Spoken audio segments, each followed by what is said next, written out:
learning how to handle. Thank you, Tom. Learning how to handle traffic for the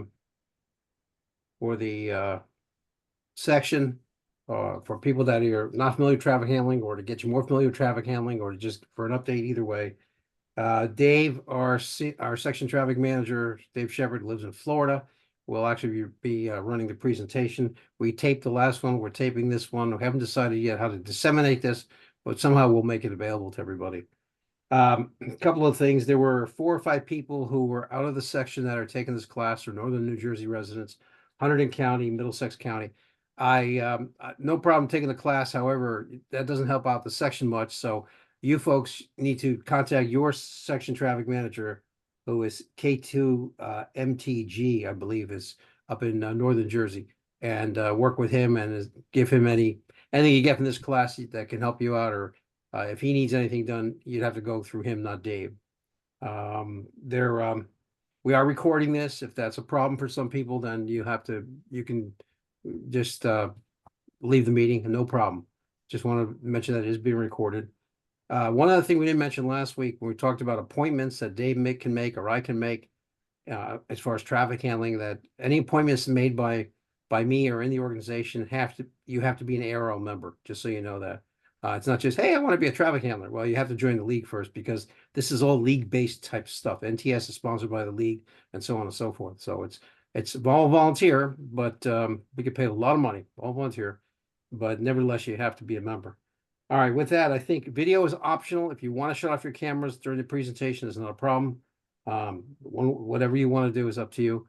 So Dave, at this point, we'll turn over to you and go for it.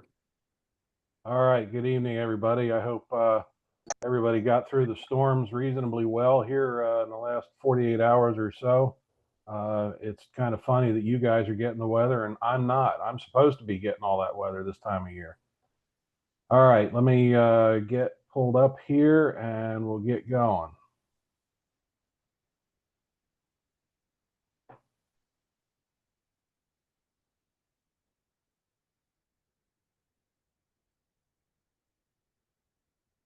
And hopefully everybody is saying begin session 2. All right, last week we started with an introduction to the national traffic system and how the system is based. This session, we're going to talk about what a radiogram is. What is that piece of traffic that you're actually handling? So a radiogram is a standard format. It's a standard form that we use in the NTS. It's been used for a long, long time. And it provides just a uniform way to pass a message where everybody, in theory, is doing the exact same thing. There's 4 sections on a radiogram. There's a preamble, or sometimes called a header. There's the addressee, that's who you're sending it to. There's the text, which is the message that you're actually sending. And then it has a signature, and that's the person whose message it is. Before we go any further, I would like to give some thanks to November 2 Gulf Sierra and Whiskey Bravo 2 Foxtrot Tango X-Ray. The graphic that you see on this slide, and you'll see pieces of it on subsequent slides, this is from a great training program that they put together some time ago. And it's so good that we still snip pieces of it and use it, because why not? So let's go over the individual pieces of a radiogram. Again, we talked about the preamble. This is the boxes across the top. It has a message number. It has a precedence. It has handling instructions, or hotel X-ray. It has a station of origin. It has a check. A check is the word count that's in the text. And we do that so we can verify that we've gotten the message that we think we're supposed to get. Has a place of origin, has a time filed, and it has a date. And we're going to break all these down even further here when we going forward, so don't think that we're done with this yet. Has the addressee, name, call sign, street address, city, state, zip code, telephone, email address. The more information that you can provide in this section, the better. I want to emphasize the use of zip codes. If this message goes into the digital traffic network, the digital traffic network is all zip code based. If a digital traffic operator has to take this, we've got to have a zip code in order to move it. We can't move it any other way. The message was received, that box that you see kind of center right on the radiogram. We don't transmit that. That's not transmitted as part of the radiogram. That's simply for tracking purposes. The text of the message, obviously a radiogram, as you see here, has 25 blanks for words. Remember, we're passing these over the air, sometimes in far less than optimal conditions. We want to try and keep it to 25 words or less. That's not a requirement. It can be as long as it needs to be. Some of the recent tests that have been done in the NTS using an ICS 213 put into radiogram format. I forget what the check was, but it was something ridiculous of like 150 or 200 words. And I can only imagine what that's like trying to pass it over sideband phone. But again, 25 is what we shoot for, but it can be more if you need it to be. And of course, the signature at the bottom. Many radiograms do not actually say signature or have a spot for a signature. So you kind of have to squeeze it in where you see Greg N2GS at the bottom of this graphic. I've seen some radiograms that do have the word signature with a colon after it, so you know where to write that, but some don't. So you just have to kind of know that it goes underneath the last line of text spaces. So we're going to break the sections of this radiogram down even further. This is the preamble or the header. We need to give it a number. There's no standard way of numbering messages. It's whatever works for you. And that can be a lot of different ways. It can be consecutive, which is what I do. I started with 1 about 10 years ago, and I'm up to almost 3,500. Some people do it by month and day or month, day, and year. You see in the text here, 507 might be the 7th message you originated in May. Again, there's a lot of different ways you can do it. It's whatever makes sense for you.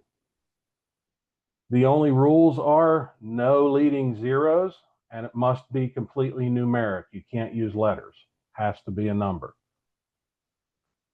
One thing that you should not do is don't recycle the same number in short periods of time. In other words, let's say in the month you send 6 radiograms. Don't make them all number 1. You need to space them out, change those numbers up for tracking purposes. Remember that we need to report our activity, and we also may get messages back telling us that our message was delivered. Well, if you get 5 messages back that say your number 1 got delivered, how do you know which number 1 that might be? So again, think about what is going to be the most useful for you and keep everything organized. Next section is the precedents. There's 4 typical ARRL precedences. Emergency, which we always spell out in a radiogram. Practically, you will probably never see an emergency radiogram in modern times because emergency traffic has much better outlets for being passed. But it is still on the books, so it's possible. Priority traffic would be a papa in that box. Priority traffic is official traffic during a declared emergency. W is health and welfare traffic. Again, only used in a declared emergency. That's not, you don't send a welfare message to ask Aunt Greta how she's doing. during springtime. The most popular, of course, is routine. That's just about what we always see 99.5% of the time. And again, when we write it, we write R in the box, but we say the word.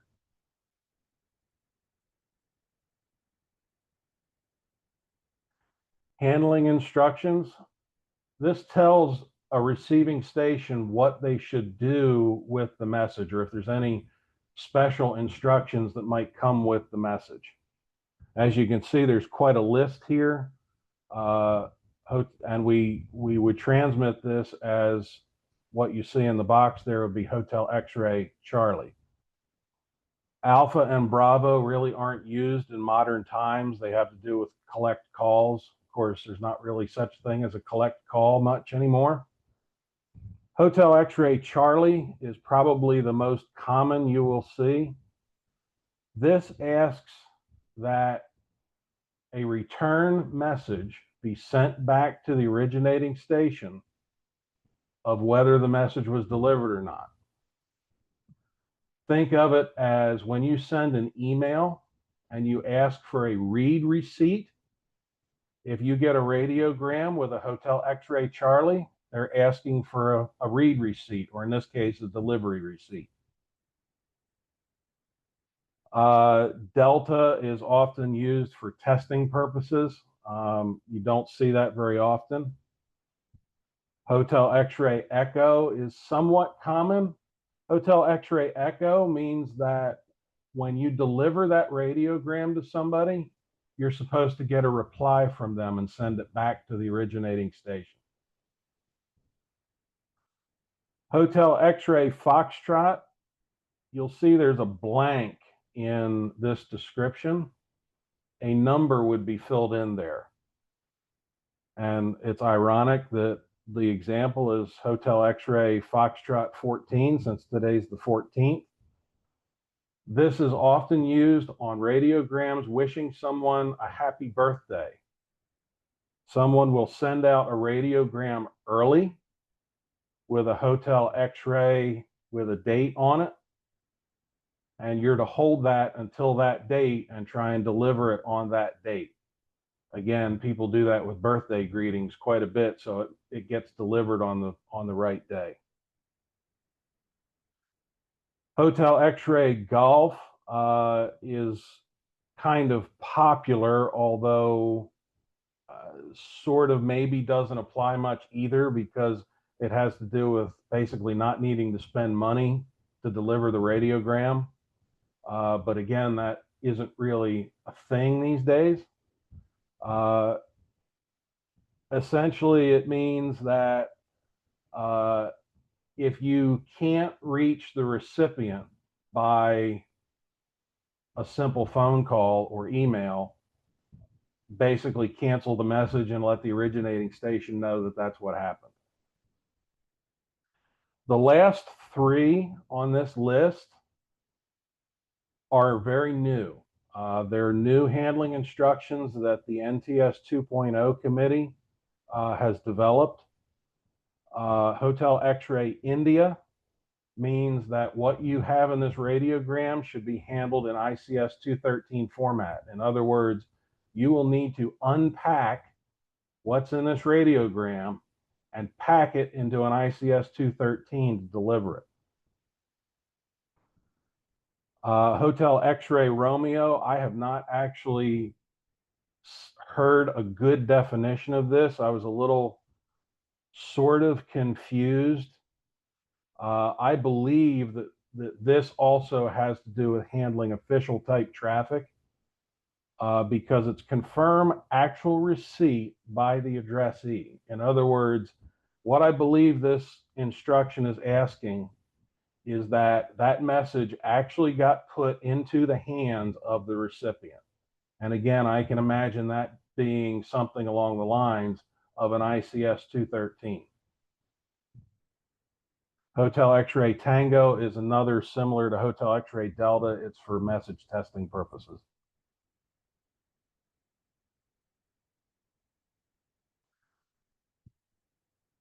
So Now we'll move on to the station of origin. The station of origin is the station who puts the radiogram into the national traffic system.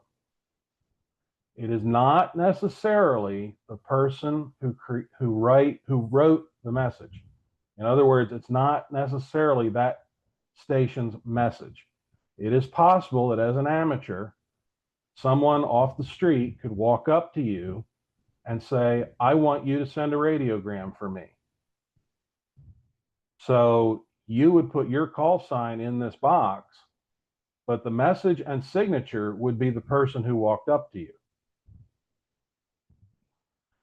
The check, again, I mentioned earlier, this is the word count in the body of the text. We don't count words in the addressee or the signature. This is simply how many words are in the message. And this gives us a check and balance against what we think we hear and copy as to what is intended by the sender. Place of origin is the city and state where the message was written. In other words, this is where the person who signs the message is from. It is not necessarily where you are as the amateur that's creating the radiogram. So I'm in Florida. If somebody from, say, Camden, New Jersey calls me on the phone and says, I want you to send a radiogram for me, I'm not going to put Florida in the place of origin. I'm going to put Camden, New Jersey, and put their signature on it. This is something that is easily confused in the NTS, and it's been something we've had to train on pretty hard because it's hard to understand about origins and who is who, so to speak. The time filed, we prefer 24-hour UTC format, and as you see here, it's only the digits. Do not use the time filed box unless the message is time sensitive. We leave this blank. 99.9% of radiograms that go out should not have a time filed on them. They simply are not time sensitive. They're just a routine message that needs to work its way through the system. So if you guys are creating WinLink radiograms that I think might default the time on its own unless they change that form, make that time go away. Leave that field blank. Remember, we may be transmitting these over less than optimal conditions, so we want to try and minimize how much stuff we need to transmit. Month and day is the date the message was created. We do not use the year. If it takes a year to send a radiogram, then boy, we're not doing a very good job. As you see here, this is how you write it. It's the 3-letter month abbreviation and whatever the digit is. When you transmit it by voice, you would say, as you see here in the graphic, July 2. It isn't July 2nd. It isn't July 2nd, 2025. It's July 2.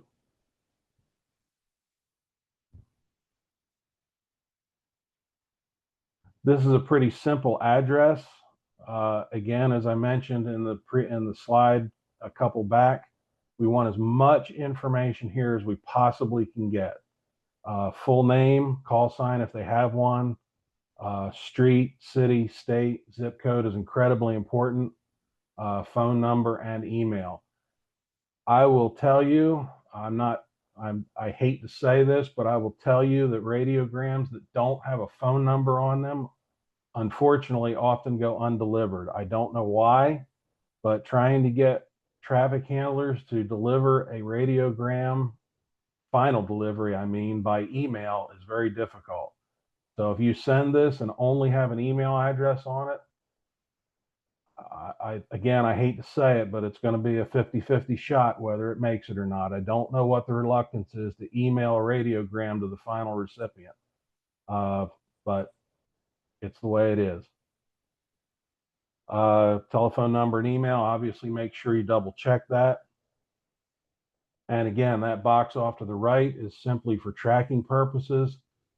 If you deliver a radiogram, say by snail mail, USPS, or if you hand deliver it, you should probably fill that out so the person that gets it knows who delivered it. But again, that's only for tracking purposes.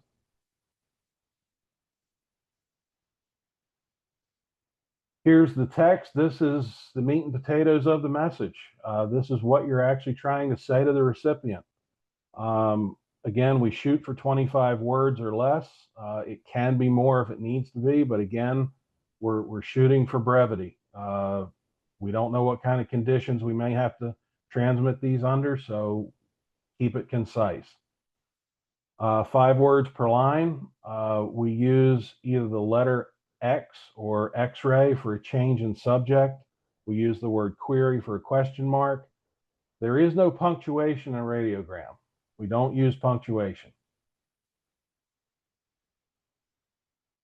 And the signature field at the bottom, again, some radiograms you might find say the word signature so you know where it goes. Otherwise, it needs to just squeeze in underneath the text. And again, remember the signature is the person whose message it is.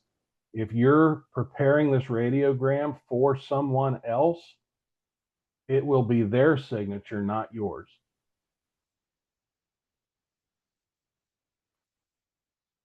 These 2 boxes at the bottom of the radiogram are again for tracking purposes.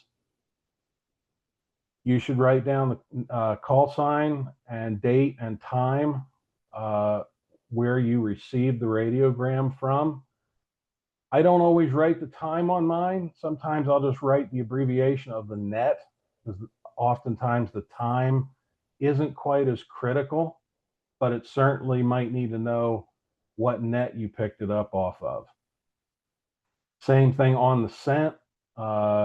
If you simply relay it from one station to another, you might do the same thing. You write the call sign, the date, and then maybe the net that you relayed it on. If you delivered it, if you delivered it to the final recipient, then you should write their name and or call sign and write delivered in that box so that you know what happened to it. And again, all of this is for tracking purposes, because at the end of the month, you should be filing a station activity report with me so that I can report that activity back to the league. And the 4 categories of that are originated, sent, received, and delivered. So you need to know what you did.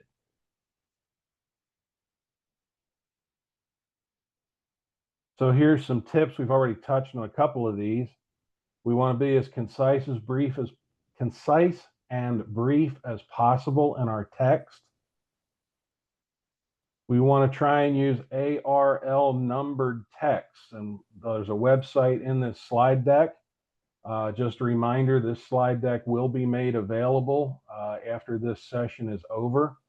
So you'll be able to click on this link and go visit this. ARRL numbered texts are essentially shorthand texts. They take longer messages and shrink them down into just a few words. We try to use common words to limit confusion when we're transmitting over the air. The example I love to use is, don't use the word conflagration when fire will work just fine. It's a lot easier to understand Foxtrot India Romeo Echo than it is conflagration. So try to use common words. Don't use those $5 words when you're sending a radiogram. Let's see. Again, we won't harp anymore on the 25 words or less whenever possible. And again, don't use the time slot in the preamble unless it's absolutely necessary. And finally, when sending a radiogram over the air, remember that somebody on the other end is writing what you are sending, and they don't know what you are sending. So you need to send that message at writing speed.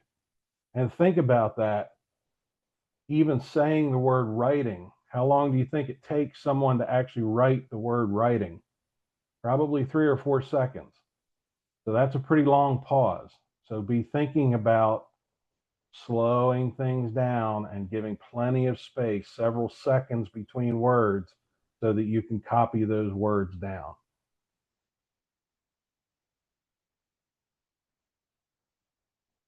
So if you receive a radiogram and want to deliver it to its final recipient, just a few points on how to do that. We like to try and do it with the phone number that's on there so that we have that personal interaction and we can actually explain the message that we're sending. Likewise, email is fine. When I deliver a radiogram by email to its final recipient, I type up a PDF of the radiogram and attach it to the email so that they actually have the radiogram form that they can open up and look at and really understand what it is they're getting. It is okay to leave a message on an answering machine, but I would urge you to leave your contact information so that the person can call you back, and try and encourage them to call you back so that you can really explain and make them understand what it is. You should always identify yourself as an amateur radio operator and be ready to explain the national traffic system. Most people, unless they're an amateur, are not going to have a clue what the NTS is. And the simple civilian explanation I use is that we're the amateur radio version of Western Union. And that usually is a pretty decent explanation for a civilian. If the sender wants to send a message back, please be ready to help them do that, especially when I send an email. The last sentence always is, if you want to send a reply, I'll be happy to help you do that. If we can't deliver a message, if you try and for whatever reason the phone number doesn't go through, the email bounces, whatever the case is, if you can't deliver that message, you are required to send a message back to the originating station that you couldn't deliver that message. That's a requirement. You're also required to send a message back if the handling instructions say you should do that. So you need to be ready to send something back to the originator and let them know what happened to that message.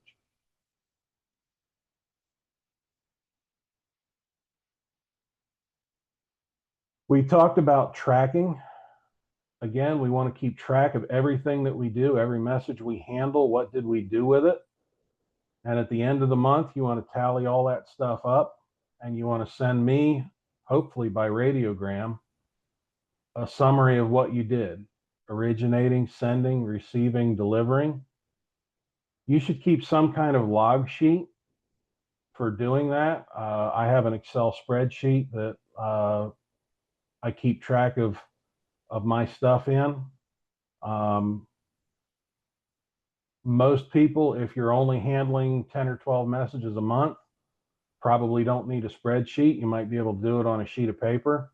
I handle somewhere between 300 and 400 messages a month on average. So if I didn't have a spreadsheet, I'd lose track pretty quickly. Again, you need to report your station activity to me.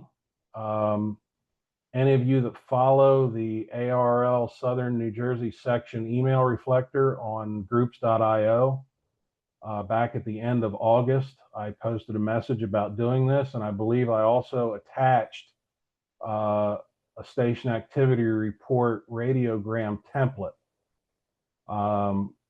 Please go back and take a look at that. I've been getting a couple of reports each month, but it's pretty sparse. And I have a feeling there's a couple more people maybe handling traffic in Southern New Jersey, and I'm just not getting a report. So if you're handling traffic in the section, please make sure you're reporting to me. We want to let ARRL headquarters know what we're doing. It's important we let them know what we're doing. We want them to know the national traffic system is staying active. Again, remember that count includes messages that are originated. An originated message is what we talked about before. That's when somebody walks up to you or calls you on the phone and says, I want you to send a radiogram for me. You generally can't have an originated message without having a sent as well. So for every origination you have, you should have a sent. Received is a radiogram you received over the air. Sent is one that you've sent over the air. Delivered is a message that you've taken off the air and delivered to someone by email, phone, snail mail, whatever. If you received a radiogram somehow other than off the air, it does not count. I'll say that again. If you received a radiogram some way other than off the air, it doesn't count in any of these categories. Once you track this activity, you might find that you qualify for Public Service Honor Roll. And again, you'll see a link here at the bottom. That'll be available in the slide deck again. That same email I talked about that I sent back at the end of August, I also discussed the PSHR and I attached a PSHR template. Public Service Honor Roll is a way to give credit to those of us that are active in the NTS and ARRLs and other public service roles in the league. There's 6 categories. The categories are all explained at that link. The minimum score to qualify is 70 points. I don't know if there's probably enough net and traffic activity in the section currently, but once you add in anyone that's active in ARRLs, there are ARRLs activities that count. It's possible you may qualify. So please take a look at that. Any of you that do qualify for PSHR, I would love to have you in the spreadsheet.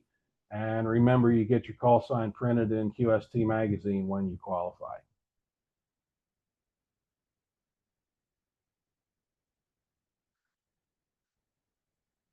Before I talk about this slide, I'm going to reiterate what I said in the first session. Based on feedback that Ron and I hope to get from these 2 sessions, we want to develop some net activity in the section that will give people a chance to get involved in the NTS, boots on the ground, on the air, doing what we do.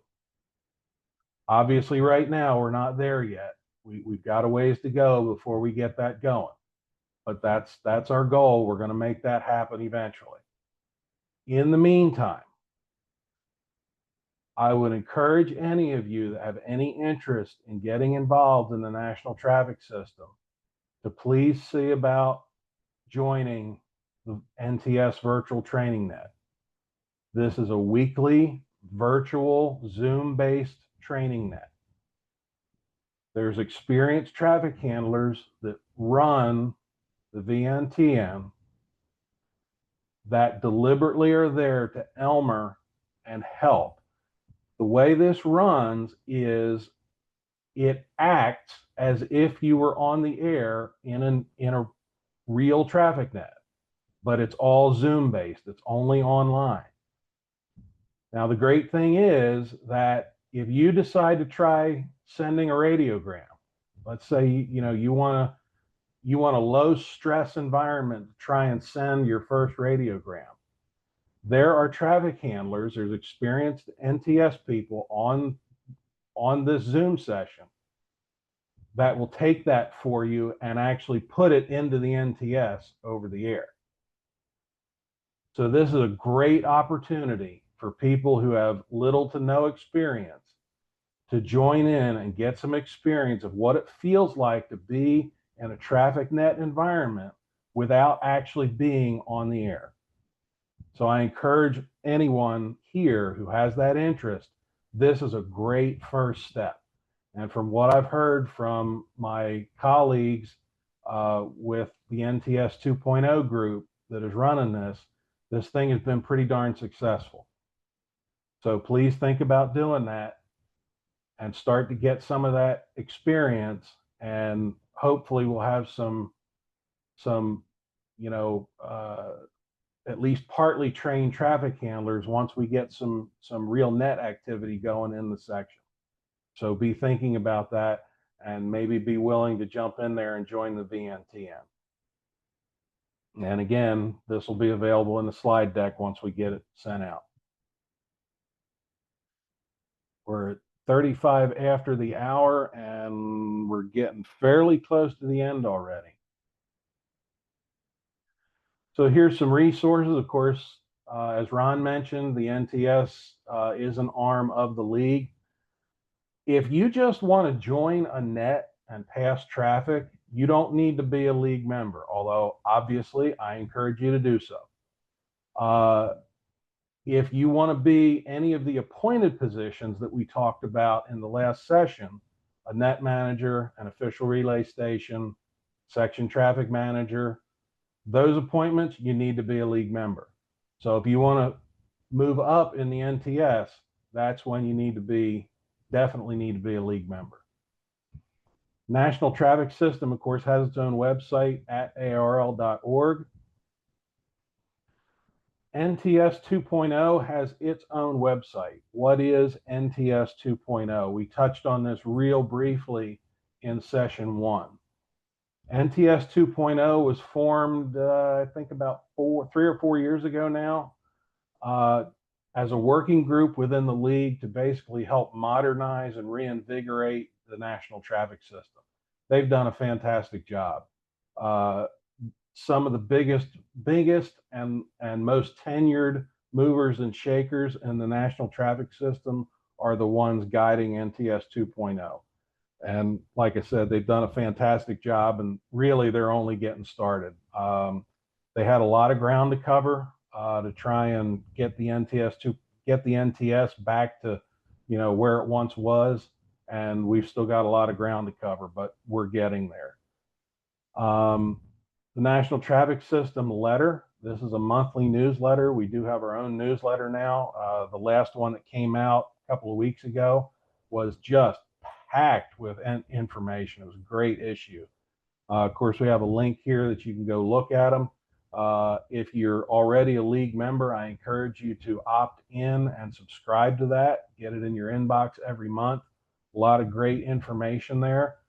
One column that I really like that they do is they do a monthly spotlight on someone in the national traffic system. And it's great to see the faces and some of these profiles of call signs that I've seen on radiograms for years.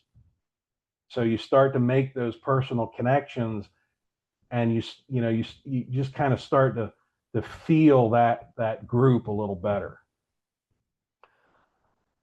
The last link I have on here might seem a little odd to you guys. Of course, you all know I'm actually in Southwest Florida.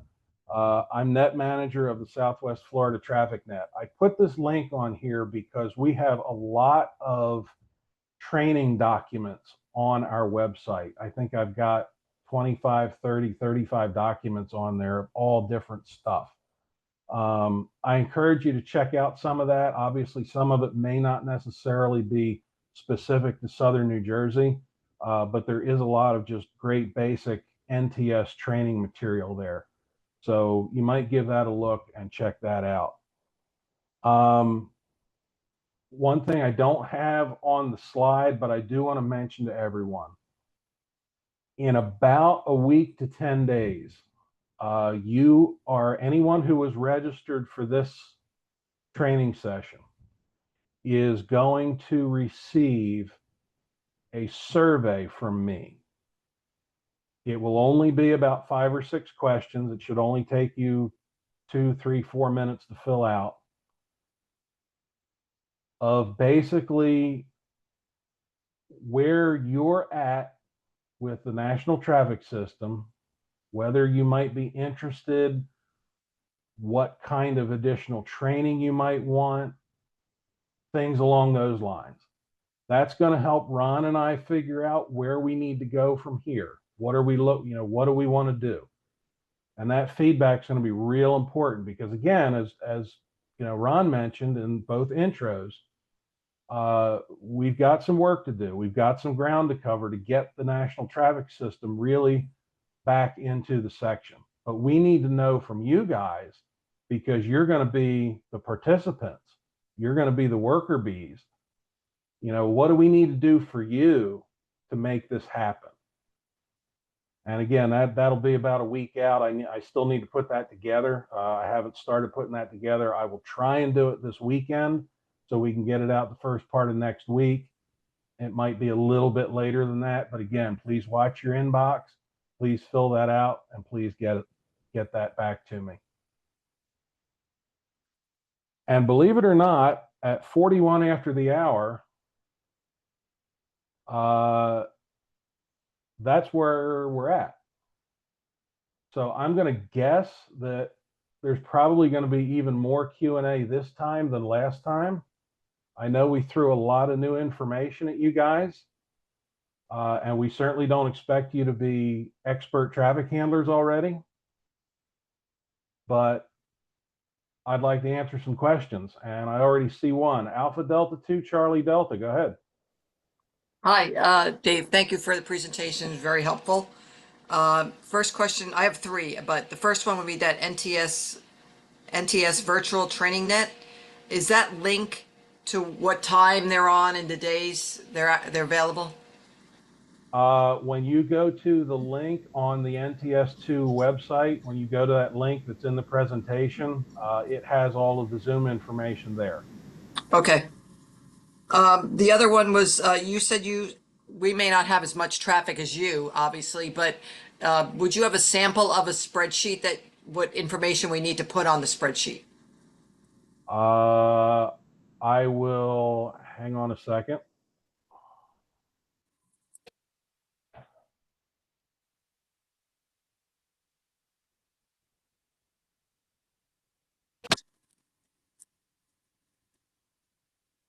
Are you seeing that? Yes.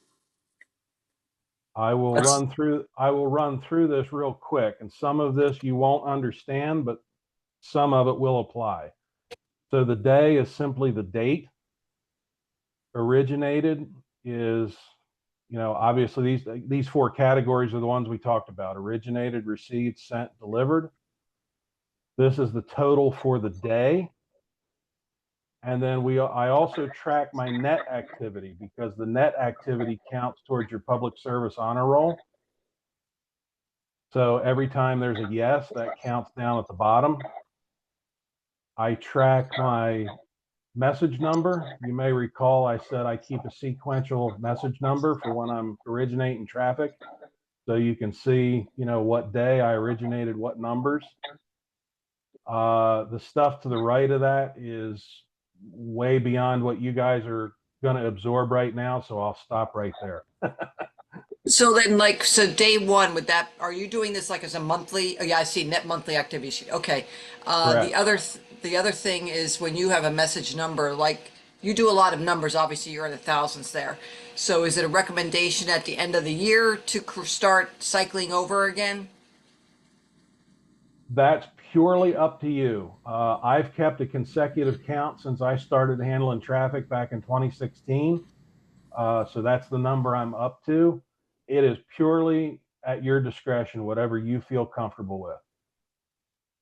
Okay.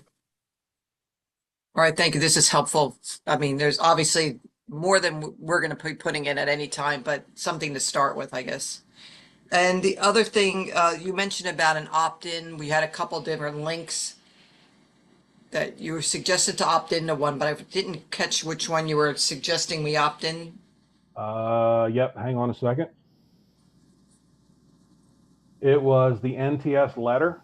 Oh, thank you.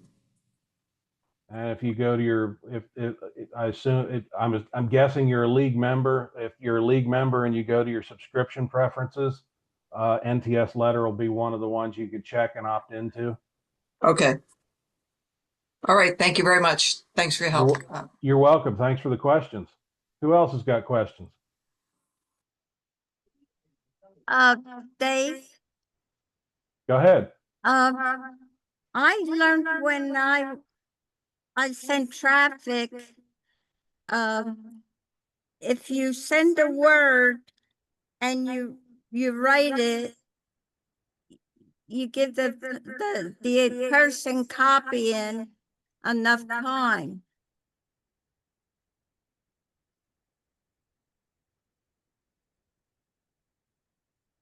I don't think I'm understanding the question you're asking. It's not a question. It's how I learned how to send traffic. Oh, okay. I'm a Army Mars radio operator. So we learned if you're sending the traffic to make sure the other person can copy. So what you do is if you write the word, after you send it, you've probably given the copier enough time. Oh, okay. Now I get, okay. Now I get what you're saying. So basically what she's saying is that if you write the word as you're sending it, you now know, or at least have an idea of how fast the recipient is copying it as well. Along those lines, one other trick that I've found when sending a radiogram that helps slow you down is put your finger on the word as you send it, and you find that you send it much slower that way. And that's a great point, and I can't stress that enough, is we need to make sure when we're sending traffic, especially in less than optimal conditions, that we're going slow enough and being clear in what we're doing. There's nothing worse than somebody ripping through a radiogram and then you have to go back and get a bunch of fills and try and figure out what they said. Who else has got some questions?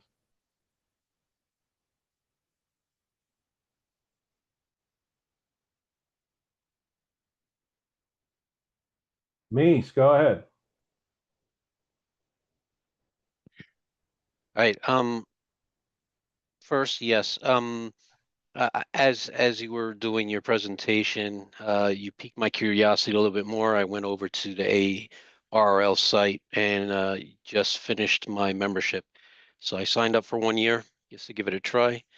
And in that, it does give you a drop down or any additional information that you would like to receive, and the NTS monthly letter was part of that. So while you're doing your app, if anyone else is going to be joining, look for that because you'll receive it that way.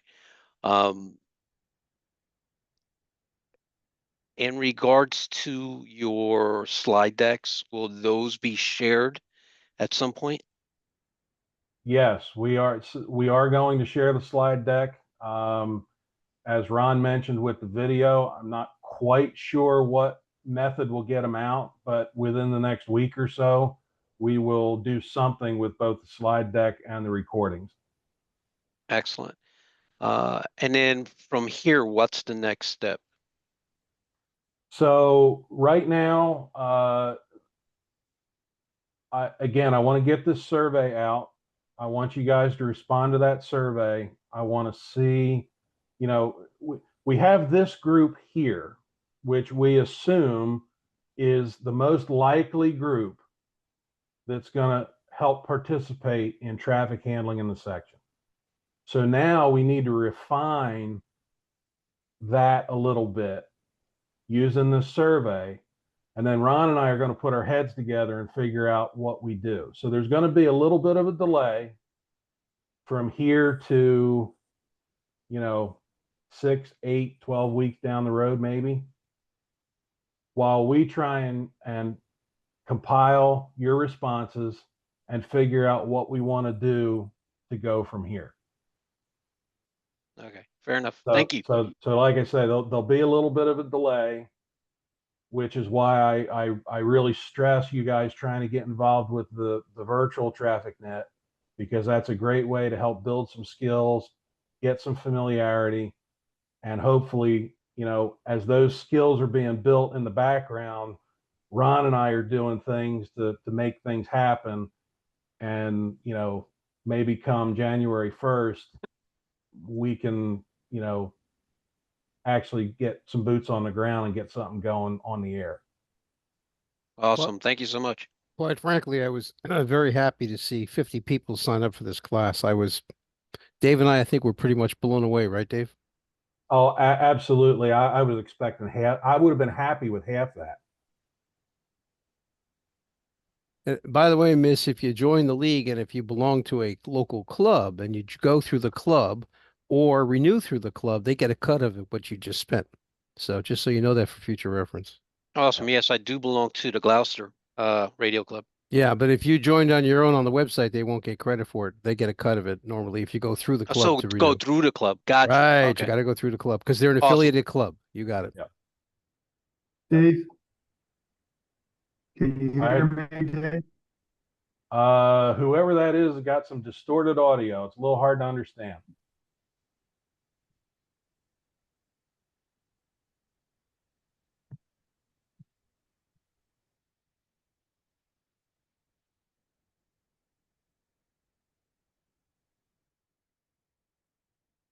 If you have this meeting open on your computer and your phone at the same time, you're going to get a nasty echo.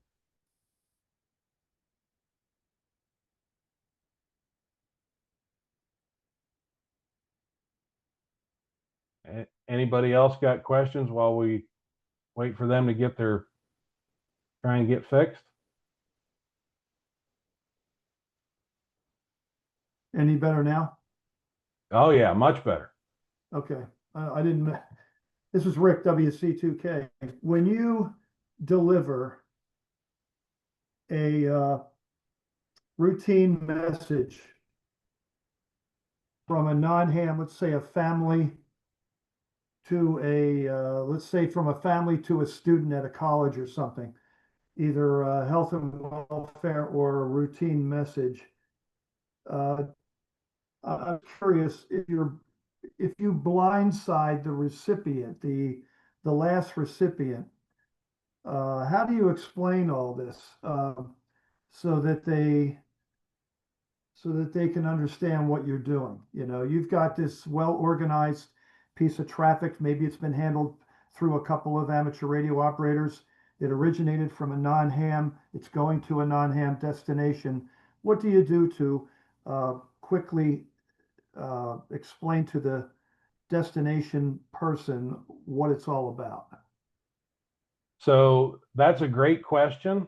And I'm going to candidly, right off the bat, I'm going to say this is something that scares a lot of people into not wanting to deliver traffic because of that cold call mentality. So it really is as simple as you might think. Is you say, "Hi, my name is Dave. I'm an amateur radio operator, and I received a message for John Smith." And hopefully it's John on the phone, or whoever's on the phone can hand the phone to John. And that's where the explanation, because they might get confused, and you kind of have to know your audience a little bit in that, how much do I need to explain?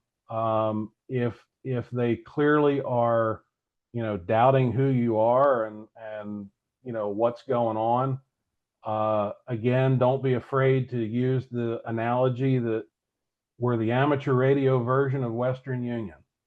The other thing is, don't be afraid to start out with, "I'm not selling anything."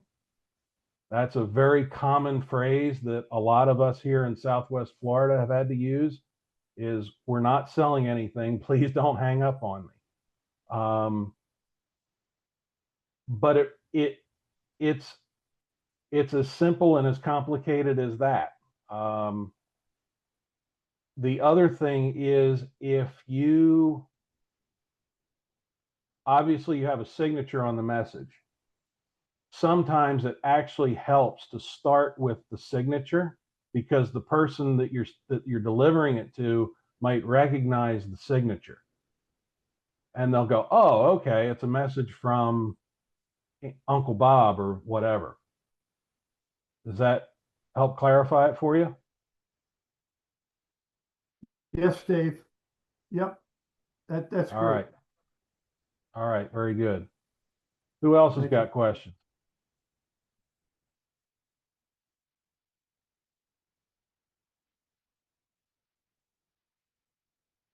Is that going to do it for us?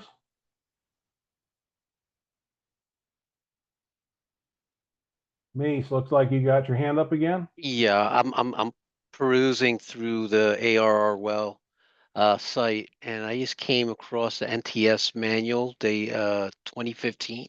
Is that the most current manual? Do you know? It is. NTS 2.0 is, nothing has substantially changed from that.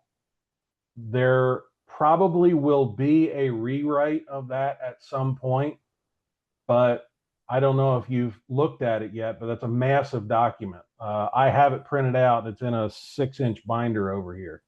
I'm looking at, it says NTS underscore manual 2015 PDF, 48 pages. That's only part of it. Okay, so this is the standard NTS, and then there's the 2.0 manual. No, NTS 2.0 is simply a working group. Okay, They're just a working group that is kind of overseeing the national traffic system. So that the NTS MPG is that's the current document.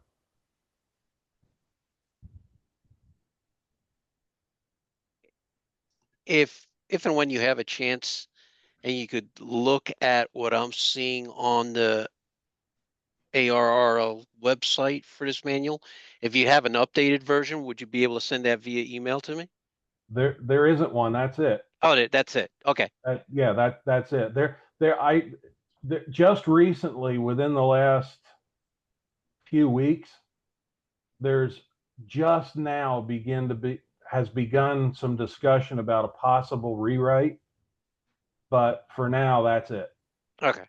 That's it. Thank you. Yep. One more question, Dave. Go ahead, Rick. This pertains to traffic handling by Morse code. I'm a CW operator, and I'm going to be interested in that method of sending messages. So we have a wide variety of skill levels in CW speeds. Does the traffic system recommend a speed limit on sending Morse messages by Morse code? Not that I am aware of. I am ashamed to admit I am not a CW guy. And what makes me even more ashamed of that is that my grandfather, who was the original W2PAX, was a CW genius. And despite all my best efforts, I cannot seem to master CW. As it relates to traffic handling, I am not aware of any set rules. I think it's basically try and match the station you're relaying with. Okay, that's pretty standard practice. All right, thank you. And I would encourage you to try and join the New Jersey CW Traffic Net, NJN, or the Second Region CW Net. Both are fairly active as far as I know. If you're on the Groups IO reflector, I sent some net information in an email about 6 weeks ago that had the times and frequencies for them in there. I received that, Dave. I received that, Dave. Thanks very much. Great. Yeah, Rick, what I recommend is, I do CW also, and I think usually even when I'm sending in contests, contests there's more like 35 words a minute, but usually when I'm sending and there's people, I do a lot of state QSO parties, and when you're working those, you get a lot of CW ops who aren't really very good. and you just match their speed. And if you have to slow down to give them the info and your county and things like that, you just do it, and they'll ask you for a fill if they need it. I would assume the NTS operators and the NTS net traffic manager will match speeds for whatever. But I suggest you really probably tune into net and listen to it and see how they do it. But I would expect it's like anything else on CW. You try and match the guy's speed as a courtesy. Okay. I'll be tuned. I'm going to make a habit of listening for a while. Thanks a lot, guys. Yeah, that's great. All right. Well, I think we're there, Dave. It's 9 o'clock and we have the full hour. I want to thank Tom Pricer and 2XW again, my predecessor for the use of the Zoom. He has recorded it. I have received the first recording. I'm sure he'll send me tonight the second recording because he's very fast. And I guess at this point, Dave, I'd like to thank everybody who participated, particularly you for your time and the effort you put into it. And I hope everybody learned something from it. I hope people take away that, hey, this is a fun thing. Let's try it. Ham radio is a wonderful hobby because it's got a gazillion things to do, and you can do whatever you're interested in ham radio. No matter what it is, it's just an unbelievable hobby. I can't stress enough that some people are into this, some people are into that. Public service, emergency, you name it, there's something to do for you. So we hope to get some guys going. We hope to get Dave and I will put our heads together after he puts out the survey. We hope to get some guys in training, start some practice nets, and so on and so forth, and work it up to the point where we get a region net, a section net going, and then eventually feed that into NTS. So thank you very much for participating, and I think at this